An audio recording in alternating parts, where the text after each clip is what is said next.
At 240 feet below the surface and 60 miles off the coast of New Jersey, divers discovered an intact, nameless German submarine, missing from all charts.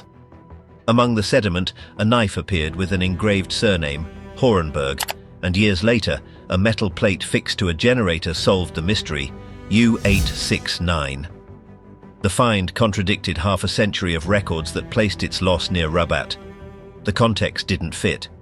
In the autumn of 1944, U-869 had departed to operate southeast of New York, and on February 11th, escorts from convoy Cu-58 attacked a contact with a Hedgehog, a forward-throwing anti-submarine mortar that detonates on impact.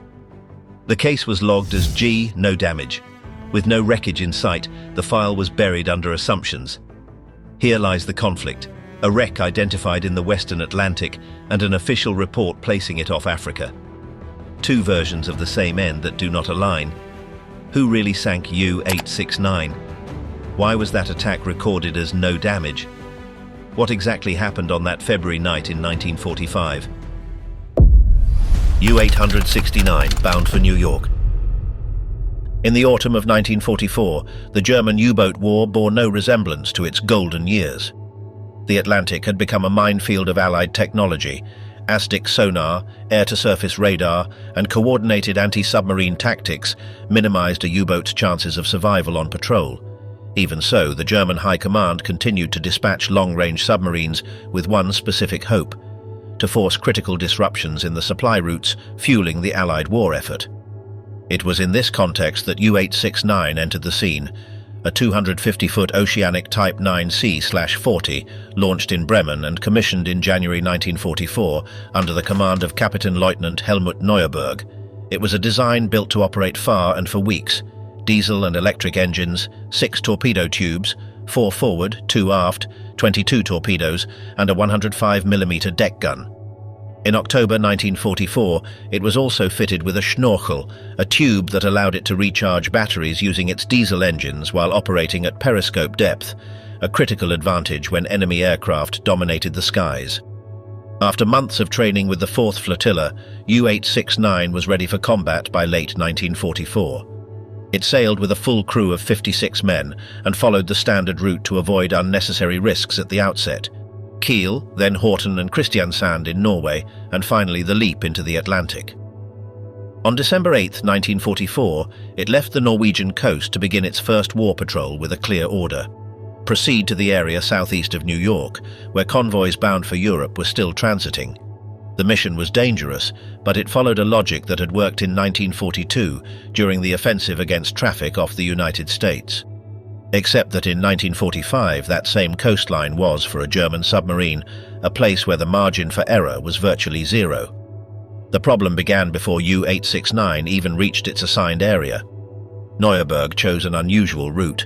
Instead of crossing the North Sea and skirting the south of England, he opted to sail north around Iceland.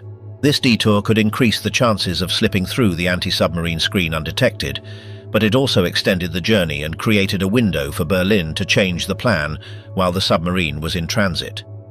And that is exactly what happened. In late December 1944, the BDU, Befehlshaber der Unterseeboote, the central command of the U-boat fleet, decided to redirect the patrol to the Gibraltar area, possibly to reinforce operations in the Eastern Atlantic or the Mediterranean theater. The key to the mystery is that there is no evidence U-869 ever received that change of orders. Communications in those days were irregular, and on land, uncertainty grew with every unanswered message. On December 29th and 30th, the BDU requested confirmation of the Atlantic transit and received no reply. On January 1st, 1945, it again asked for a position report. Once more, silence. By January 3rd, High Command was already recording considerable anxiety over the lack of contact. In such a scenario, the silence could mean several things: radio discipline to avoid detection, technical problems, or simply being out of range. The truth is, simultaneously, the Allies were intercepting and deciphering a vast amount of German traffic, and US naval intelligence deduced in early January that a U-boat was heading for the New York area, activating measures to hunt it down.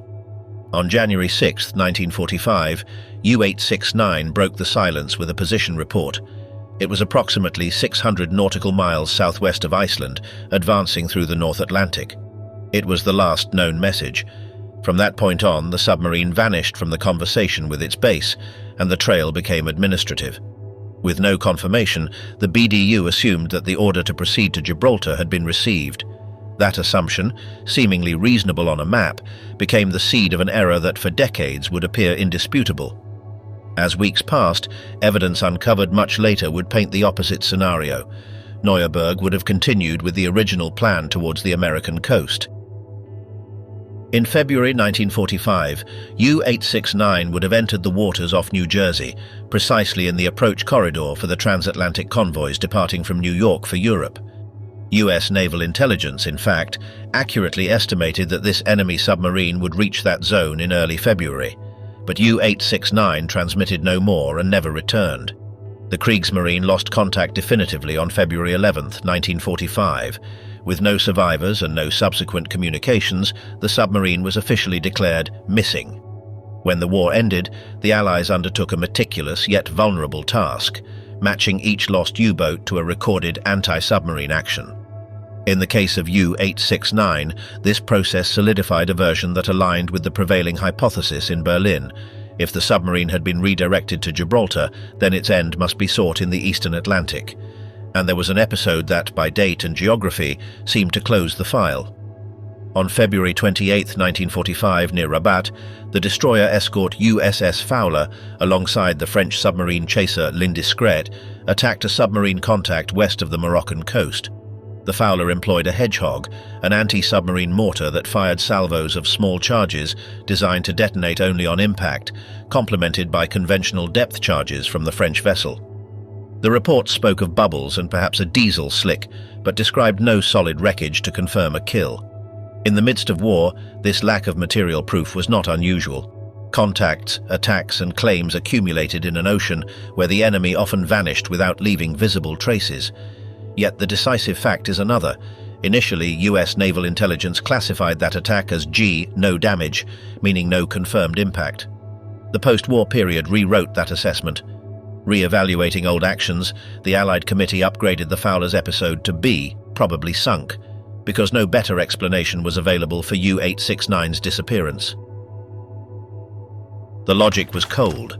A submarine that did not return, a contact attacked in the area where it was supposed to be, and a report with compatible indications.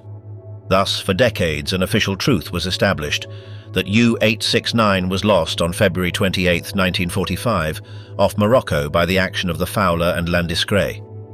The entry was replicated in historical listings, archives, and publications, fixing a grave on the map thousands of miles from where the hull actually lay. This version also marked those who had no access to technical debates or assessment committees. For the families of the 56 crewmen, U-869 became a name on a missing in action register, and over time a confirmed absence with no precise coordinates, sometimes summarized with a generic location near Gibraltar. In the Western world, the explanation solidified. In museums, naval compendiums, and Cold War references, the case seemed closed. But even within the official history, there were cracks that never disappeared. They were merely filed away. The Fowler's attack never produced conclusive material proof, and some participants expressed doubts from day one.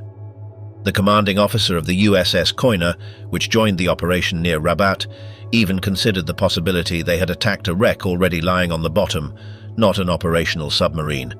After the first charges, the contact stopped moving, and with nightfall and a convoy moving away, the ships ended the search without a definitive verdict.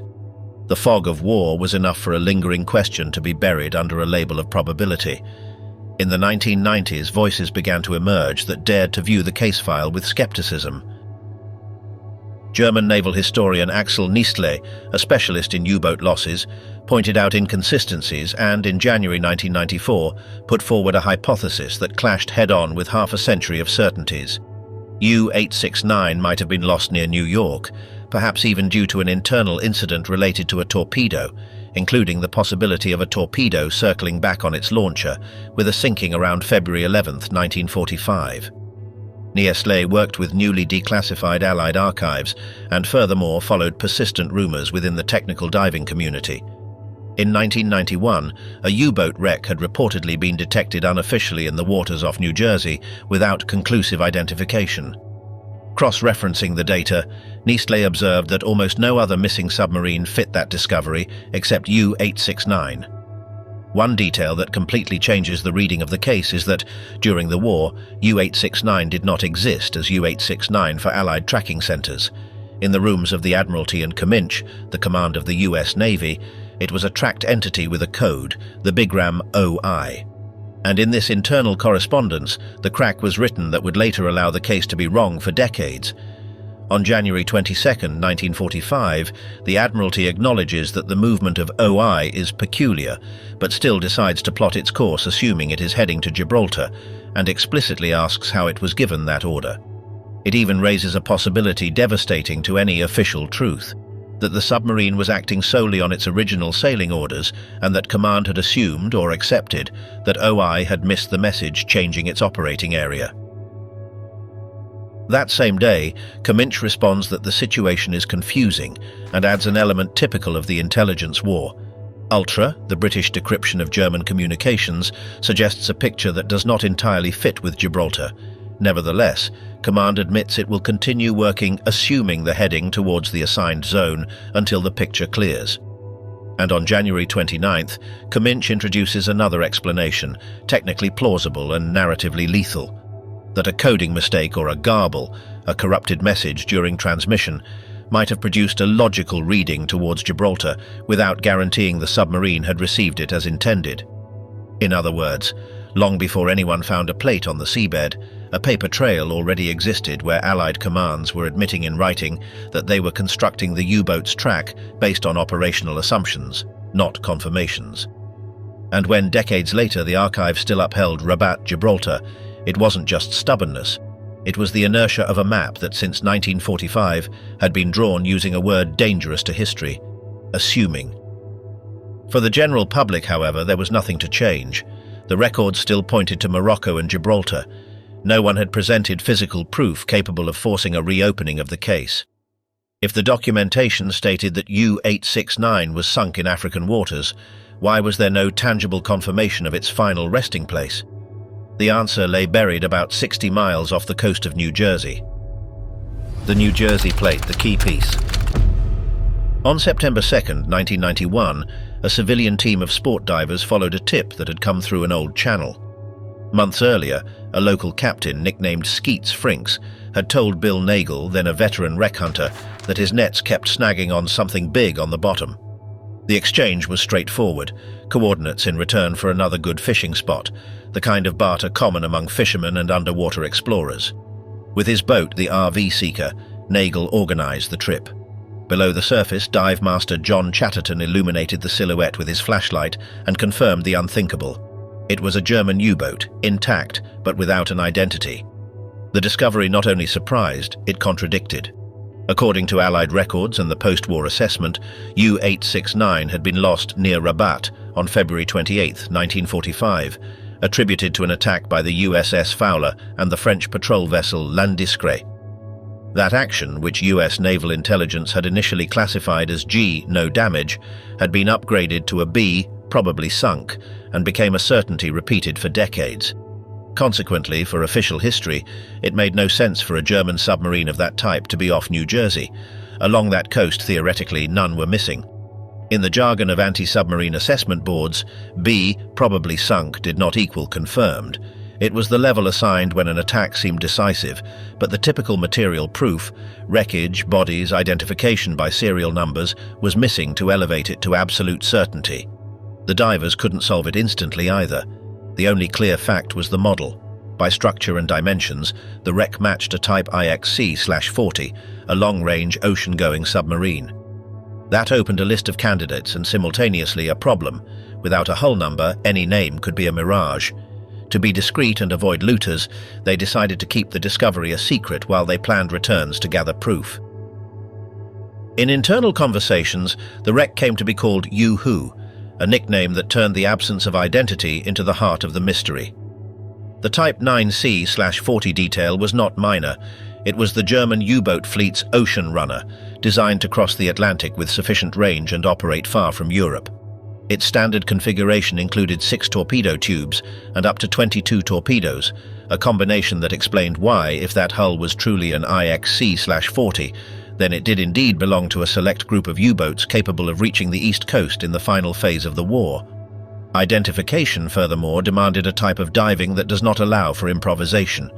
At 240 feet, conventional compressed air becomes a risk due to nitrogen narcosis and oxygen toxicity, forcing the use of mixtures like trimix, composed of helium, nitrogen and oxygen, to preserve mental clarity and extend, albeit slightly, the useful time on the bottom. At that depth, the partial pressure of oxygen nears levels associated with toxicity, and the narcotic load of nitrogen can degrade simple decisions in seconds. Trimix was not a technical whim. It was the difference between conducting research with sound judgment or with a compromised mind. Precisely when a misread detail, a number, a plate, a mark, could ruin months of work. Even so, each descent was a race, 20 to 30 minutes of work, followed by over an hour of decompression stops. During 1992, objects began to be recovered. Fragments of porcelain with swastikas, corroded tools and technical equipment confirmed German origin and a mid-1940s time frame, but none said who.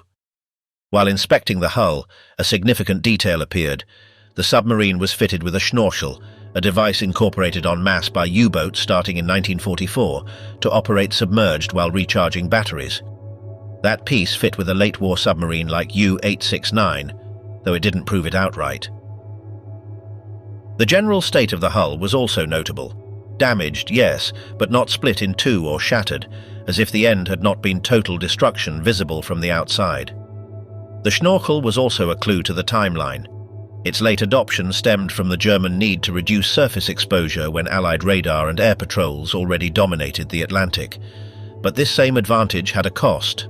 Operating at schnorchel depth forced slower movement with a vulnerable mast prone to detection, making it plausible that a 1944 to 1945 U-boat could end in silence, without leaving a clean combat record in the files. The first clue with a name appeared in 1993, and was as small as it was decisive.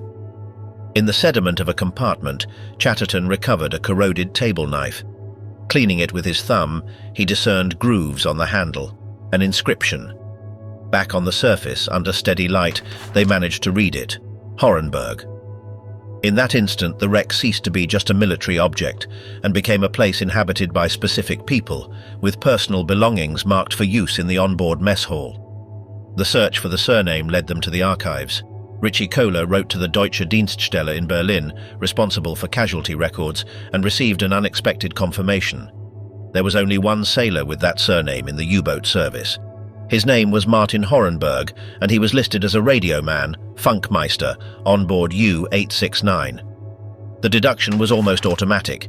If the knife belonged to Horenburg, the wreck must be U-869. The U-Who seemed solved. Then came the head-on collision with the written history. In 1994, Chatterton and Kohler travelled to the U-boat archive in Altenbruch, run by Horst Bredow, a former officer and curator of the records. There they presented the technical schematic of the submarine and the story of the knife. Bredow confirmed that Martin Horenburg was on the crew list of U-869, but he rejected their conclusion for a reason that, to him, was definitive. According to German documentation, U-869 was lost on February 28, 1945, near Rabat. It cannot be off the coast of New Jersey, he insisted. That moment changed the case. It was no longer just a mystery of identification, but a contradiction between physical evidence and the official record. If the archive was correct, the knife had to be explained by forced hypotheses: an exchange of cutlery, an accidental loss in port, the owner's previous transfer to another unit. None fit well, but the weight of half a century of documentation also demanded prudence. Skepticism arose within the team itself. Some divers withdrew from the project upon seeing that the most promising lead might not be enough. Furthermore, Bill Nagel fell seriously ill and stepped back from active diving. He would die without seeing the conclusion of the investigation. With fewer hands and greater pressure, the goal became technical, to find proof that did not depend on a personal object.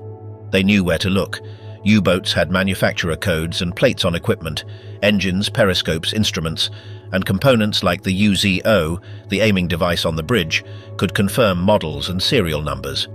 But to reach those areas, they had to enter narrow, partially buried interiors, removing sediment with extreme care to avoid losing visibility. In 1995, Koiner retrieved a UZO device from the bridge and confirmed it corresponded to a model compatible with the IXC/40 class, though it lacked the submarine's name. That same year, in the stern, Chatterton found a spare parts box for the electrical system with engraved numbers. Comparing them with documentation, they saw that the numbers matched expected ranges for equipment installed on U-869. The one thing that could end the debate without question was still missing: a plate bearing the hull number. The proof arrived on August 31, 1997, after 6 years of effort and at a human cost the team carried in silence. During a foray into the engine room, Chatterton spotted a metal plate beneath a layer of mud, bolted to a generator. He detached it, brought it to the seeker and cleaned it on board. The letters appeared with clarity: U-869. It was not an interpretation. It was the unit number. In that instant, the version accepted for half a century could no longer hold. The submarine that the archives placed in the Eastern Atlantic lay without a doubt in the Western Atlantic, off the coast of New Jersey. The contradiction was resolved in favor of the physical evidence, but the mystery did not close. It became more precise. If U-869 was there, then the question was no longer who is it, but what really happened to make it end there, without leaving a combat narrative to explain it. And that answer, trapped within a steel hull at 240 feet, demanded more than a plate. It demanded reconstructing the end. The human face of U-869, those who died diving. In 1991, the project suffered its first loss. Steve Feldman, an expert diver from the initial team, lost consciousness while exploring the submarine and vanished within the wreck perimeter. His companions could not rescue him in time, and his body was swept away by the current, not recovered for 6 months. This interval made it impossible to determine with certainty if the cause was narcosis or a depth-related blackout. Feldman's death provoked an immediate reaction within the community. Several divers were shaken, and some decided never to return to the wreck. Among those who continued, a technical conclusion took hold that conditioned the rest of the case. They were diving deeper than the US Navy considers safe, and at those depths, oxygen becomes poisonous, a phrase that circulated as an internal warning more than a dramatization. This blow forced a change in the logic of the dives. The team reinforced protocols and systematically adopted mixed gases to reduce narcosis and associated risks, knowing no measure eliminated the real danger of the site. The priority became reducing variables: fewer aimless penetrations, more targeted tasks, and the obsession with returning to the surface with a verifiable piece of data that justified the descent. In 1992 came the tragedy that definitively marked the project and made it controversial even among technical divers. Chris Rouse, father, and Chris Rouse Jr., son, descended, making the critical error of using standard compressed air, not mixed gases, because they were searching for a specific item: the captain's logbook, the document that could explain the final patrol from the inside. During their incursion into the galley, the younger Rouse ventured into a narrow compartment when something collapsed onto him, leaving him trapped under fallen equipment and enveloped in sediment, unable to move or see for nearly 30 minutes. The father, waiting outside, eventually entered in desperation and managed to free him from the debris, but that rescue consumed a resource not recoverable at that depth: time and air. Once outside the hull, father and son failed to locate the spare tanks they had left tied to the wreck and began to panic due to air starvation. At that point, they made the fatal decision to ascend immediately from 230 feet without performing any decompression stops. The consequence was physiological and rapid. After a prolonged stay at depth, their tissues were saturated with inert gases, and a sudden ascent promotes the formation of bubbles, triggering acute decompression sickness. On the surface, Rouse Jr. was paralyzed from the legs down, and his father collapsed almost immediately. The team hauled him onto the deck while trying to support the son. Chris Rouse Sr. still had the breath to insist they attend to his son first, and he died on the boat's stern just minutes later as they contacted the Coast Guard. A helicopter evacuated the younger Rouse, but he died hours later in the hospital's hyperbaric chamber despite recompression attempts. In just 2 seasons, Yu-Hu had already claimed 3 lives, Feldman and both Rouses. That toll changed the project from the outside and from within. For many divers in the community, the wreck ceased to be an acceptable challenge and became an unjustifiable risk. Some began to speak of a curse, but the decisive effect was operational. Dropouts, doubts, and the fracturing of the original team. The question that lingered was stark and concrete. If even divers this capable had fallen, was it worth continuing? This attrition worsened with another loss on land. In 1993, Bill Nagel, associated with the initial discovery, died at age 41 from health complications related to alcoholism. The project lost its initiator, and with him part of its logistical support and momentum. Simultaneously, the local diving community was also divided by uncertainty. After the clash with German archives and the lack of a conclusive plate, some divers left the case because they no longer wanted to risk themselves without a guarantee that the mystery could be solved. What kept the project alive was a small core that reorganized the investigation with a forensic mindset. Chatterton and Koiner refused to give up and returned to the wreck determined to find evidence that would settle the contradiction once and for all. Among the persevering were specific names: Kevin Brennan, John Yerger, and underwater artist Dan Crowell, because the change wasn't just about who dives, but how what is seen is documented. In interiors where visibility could collapse, the sketches and repeated reference points from Crowell provided something memory cannot guarantee: routes, turning points, and fixed markers to return to specific areas without improvisation. This kind of documentation turned each descent into a verification operation. Enter, confirm a point, record a mark, and exit without turning the hull into a deadly maze. The investigation ceased to depend on anecdotes and began to rely on reproducible records. After the 1992 accident, the team also made a less visible but crucial decision. They analyzed on video the errors that led to the disaster as if performing an operational autopsy, using that review to correct procedures and avoid repeating the sequence that had killed father and son. This approach did not compensate for the loss, but it transformed the tragedy into a foundation of learning for the rest of the project. For Koiner, continuing held an explicit moral sense. If they gave up, no one else would dive with the patience needed to correct the record, and 56 sailors would remain anchored to an erroneous version forever. For Chatterton, abandoning meant accepting that the wreck would remain a rumor without historical value, incapable of forcing the archive to correct itself. That combination of responsibility and a high standard of proof sustained the case when nothing resembling an adventure remained. Over time, another duty took hold: respect. Inside the hull were human remains, and the team established strict rules of conduct to avoid disturbing the site or turning it into a spectacle. U-869 began to be treated as an underwater sanctuary, a final resting place for its 56 crewmen, to be accessed with a mindset of remembrance, not plunder.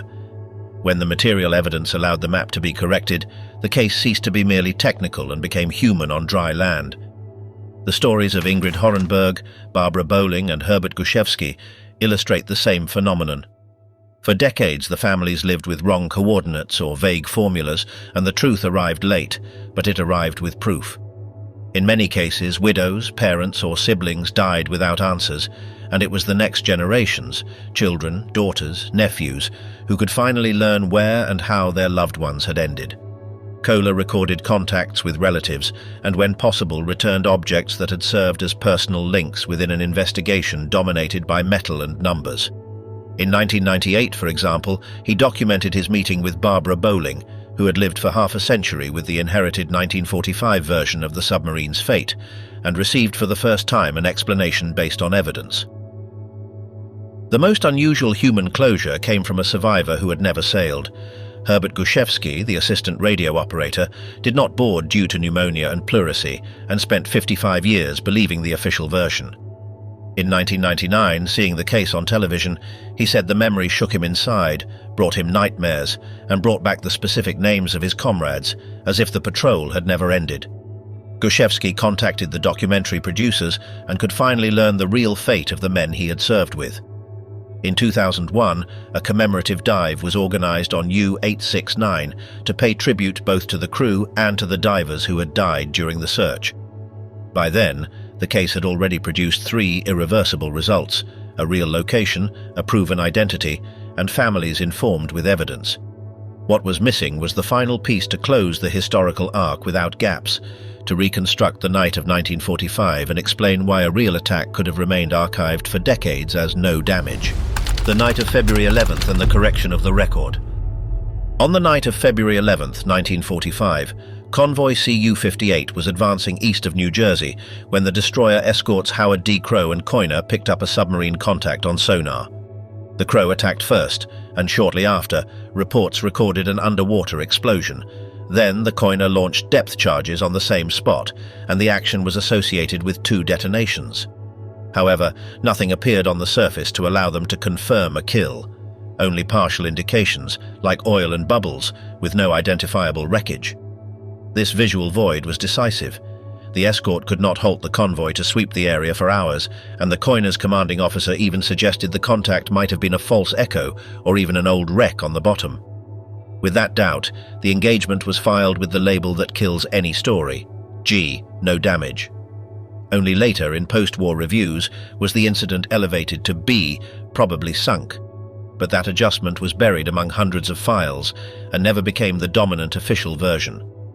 The key weapon in the first attack was the Hedgehog, a mortar that fires 24 projectiles ahead of the escort.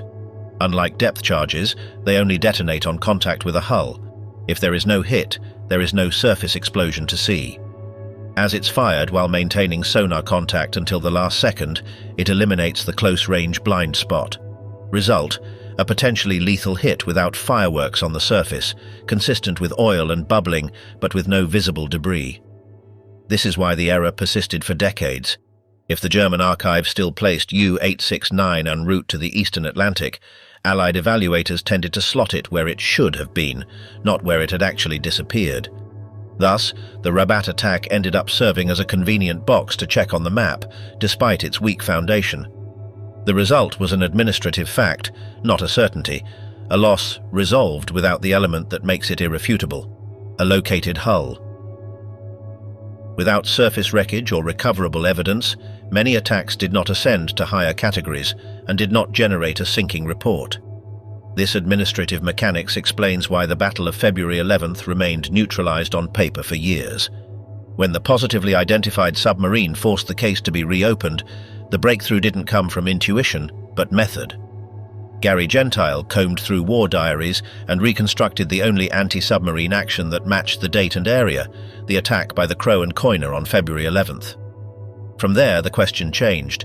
It was no longer if there was a battle, but why that battle was neutralized in the paperwork. The final clue lay in the metal. Re-evaluating the wreck with this framework highlighted a physical fact difficult to reconcile with a single accident. The hull showed 2 major areas of damage, separated by 75 feet. This pattern better fit a sequence of an attack with 2 explosive events than a single isolated detonation. The warhead of the German T-5 acoustic torpedo carried 604 pounds of explosive, and a US Mark 7 depth charge detonating with its fuses set to 200 feet, with the submarine settled in 224 feet of water, could produce an explosion practically against the pressure hull, close enough to explain extreme damage.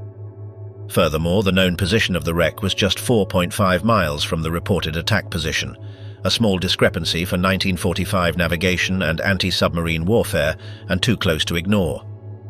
With these pieces, the correction no longer depended on interpretations. In June 2005, historian Harold Moyers, within the framework of the US Coast Guard, concluded that U-869 was sunk on February 11, 1945, by the combined action of the Howard D. Crowe and the Koiner off New Jersey.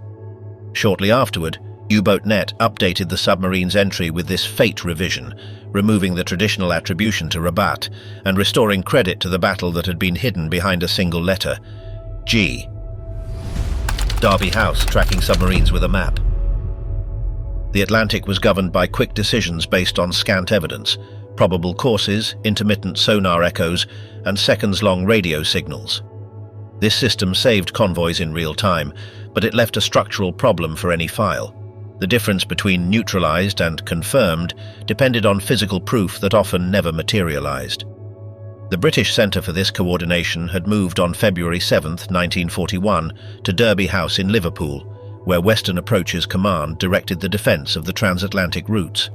This area was operationally defined as the Western Approaches, the rectangle of ocean immediately to the west of the British Isles, through which convoys passed before receiving their final escort. In its operations room, the wall maps were an instrument for issuing routing orders and reassigning escorts with minimal delay, operating under the assumption that every hour's delay could shift the risk from one grid square to another. In London, the Admiralty was the second axis, the Operational Intelligence Centre, and within it, the Submarine Tracking Room. This plotting room did not chase perfect certainties but continuity, maintaining a coherent picture of deployments, plausible routes and danger areas, so Western Approaches and the Trade Division could recommend convoy diversions. Its head, Commander Roger Wynne, and his deputy Patrick Beasley did not operate as chroniclers. They operated as a daily decision node, with frequent calls to Liverpool when the picture needed adjusting without waiting for all written reports to arrive. This picture was fed by a mix of sources that rarely matched perfectly. There were sightings from aircraft or ships, sonar contacts from escorts, traces of attacks like oil slicks, bubbles, debris, and above all, signals intelligence. In the Atlantic, the qualitative leap was that a transmission was no longer just content, it was an approximate position. HF/DF, high-frequency direction finding, worked on the long-range HF communications band used by U-boats to speak with their command. Its output was the direction from which the signal came. On a map, a bearing is 2 or 3 lines from different stations that allow an area to be triangulated. The decisive difference from earlier radio direction finding was speed. HF/DF was designed to obtain bearings almost instantly, even if the submarine transmitted very briefly. For an operational command, that was enough for high-value decisions. To order a convoy to shift course by dozens of miles, to request aerial coverage over a sector, or to position a hunter-killer group as a barrier before the submarine could enter firing position. A bearing could be affected by propagation, interference, and the basic fact that the transmitter was moving. A submarine could send a message, change course, vary its depth, and disappear under acoustic conditions that degraded tracking. To this difficulty was added a deliberate change by the enemy itself. To reduce exposure, the Kriegsmarine adopted the intensive use of Kurzsignale, short signal codes to condense standard reports and transmit them in a very short time, before encryption with Enigma. The logic was clear. The shorter the message, the less likely the adversary could fix a bearing and react. In theory, this was a defense against radio direction finding systems that needed more time. In practice, HF/DF was built for that war of seconds, so the German attempt to speak less reduced the available content, but did not eliminate the risk of being tracked. The result was a direct trade-off: shorter messages, more ambiguous bearings, but more frequent plot points on the board. On the Allied side, the same problem existed on a larger scale: how to convert incomplete signals into orders without revealing the most sensitive sources. In 1943, the United States created a specific structure for this global coordination. The U.S. 10th Fleet, a functional command that sailed no ships of its own, but concentrated intelligence and authority to direct the anti-submarine war from the highest level.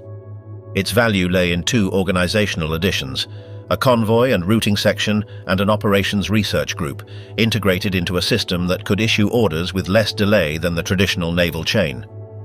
According to the U.S. Navy's own explanation, ultra-intelligence was kept under an extreme need-to-know regime. Within this circuit, only a very small group handled ultra directly, and many operational commanders did not even know it existed as a source. This forced the use of plausible cover stories to justify decisions, HF/DF bearings, sightings, and other indicators that could support an order without betraying the real origin. In other words, the system could determine the correct maneuver and, at the same time, leave a deliberately incomplete paper trail to protect the source. This same document introduces a little-known but decisive element: operator fingerprint identification. In addition to HF/DF bearings, the 10th Fleet received what it described as fingerprint signatures of U-boat radio operators, obtained by comparing oscillograph recordings. a system referred to as TINA. This allowed traffic to be associated with a human technical pattern even when the content was short or confusing. Within this architecture, U-869 fits perfectly as a case study for administrative error. While missing, it was not U-869 for Allied plotting boards. It was the coded track OI, followed between the Admiralty and Cominch. In that correspondence, the most important vulnerability of all was recorded, a track constructed from reasonable assumptions. On January 22, 1945, the Admiralty noted that the movement of OI was peculiar, but still plotted it assuming it was heading to Gibraltar and explicitly asked how that order had been transmitted. Days later, Cominch admitted a technically plausible scenario lethal to any official version, that a transmission or encryption error, a corrupted message, might have produced a coherent reading on land without guaranteeing the submarine had received it as intended.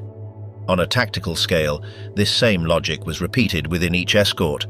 In U.S. destroyer escorts, the key piece was the Combat Information Center, CIC, a space near the bridge with a plotting table, internal-external communications, and radar stations where visual reports, sonar contacts, and radio data were fused to maintain an operational picture. The CIC was designed for decision-making, classifying a contact, steering the ship towards the best interception, and coordinating the attack. The paperwork came afterward, and its quality depended on what the CIC could record in seconds and minutes, not on what was truly under the water. In anti-submarine warfare, this gap between what happened and what was recordable was amplified by the physical environment. The British active sonar, ASDIC, and its Allied equivalents could fix on a submerged target, but sound propagation in the ocean changes with temperature and layers, and a contact can degrade until it seems intermittent. For an escort protecting a convoy, there isn't always the margin to pursue a weak contact for hours. The commander has to weigh the submarine threat against the primary duty, which is to keep the convoy on its route. In 1943, a new threat emerged that altered the relationship between defense and confirmation: acoustic homing torpedoes targeting escorts. When this type of weapon entered the Atlantic, escorts were forced to accept an immediate technical dilemma. Protecting themselves from the torpedo could mean degrading their hunting capability. The Allied response was the towed acoustic decoy, the British Foxer system and its US version, the FXR, a noisemaker designed to generate a deliberately dominant sound to draw the torpedo away from the hull. The operational trade-off is described without ambiguity in the post-war US analysis. The tow cable restricted maneuverability, the sound interfered with sonar, and furthermore it could provide early warning to the submarine via hydrophones. This didn't just affect combat, it affected proof. With degraded sonar performance, it became more difficult to prove the contact was a real submarine, and even harder to prove it was destroyed. In practice, an anti-submarine attack could end without attributable proof. Bubbles, a fuel slick, or unmarked fragments might appear, insufficient to link the target to a specific submarine. This lack of material evidence fed the operational classification system of the time, where results were logged as contacts with no damage confirmed, or as probable sinkings, based on the level of verification available. This same logic explains why the Hedgehog, despite its tactical advantage, generated reports difficult to substantiate. Even so, the Allies didn't rely solely on charges and mortars. They also attacked with sound from the air. The Mark 24, officially called a mine to conceal its true nature, was an airdropped, passively homing anti-submarine torpedo. Its numbers matter because they show a doctrinal shift, replacing intuition with probability. The Mark 24 weighed 680 pounds, carried 92 pounds of HBX explosive, travelled at 12 knots, and sustained a 10-minute search associated with a range of 4,000 yards. Approximately 4,000 were manufactured. During the war, 340 were launched, of which 204 were used against submarines, with 37 sinkings and 18 damages attributed. This balance reveals the nature of the problem. Even with advanced weapons, the ocean continued to produce combats where the outcome was probable rather than demonstrable on the spot. When all this is combined, it explains why a convoy could be saved without the archive being able to state with certainty which submarine was there, and a submarine could be sunk without the action report being able to sign it off with a number and an exact location. This is why the U-869 case is not explained solely by the combat of February 11th. It's explained by the subsequent journey of the paperwork. In the post-war period, when the task was to match disappearances with recorded actions, the system tended to fit each gap with an episode coherent with the expected track. If the plotting board of 1945 had already drawn OI towards Gibraltar, the administrative temptation was to close the file where it should have been, even if the material proof was weak. Without a located hull, the difference between operationally reasonable and historically true became a lasting fissure. And that is the precise point where this invisible war becomes tangible. When a number engraved on metal forces the board to be reopened and raises the question of whether, on the night of February 11th, the escort was not mistaken in its attack, but in its description of what it had just accomplished.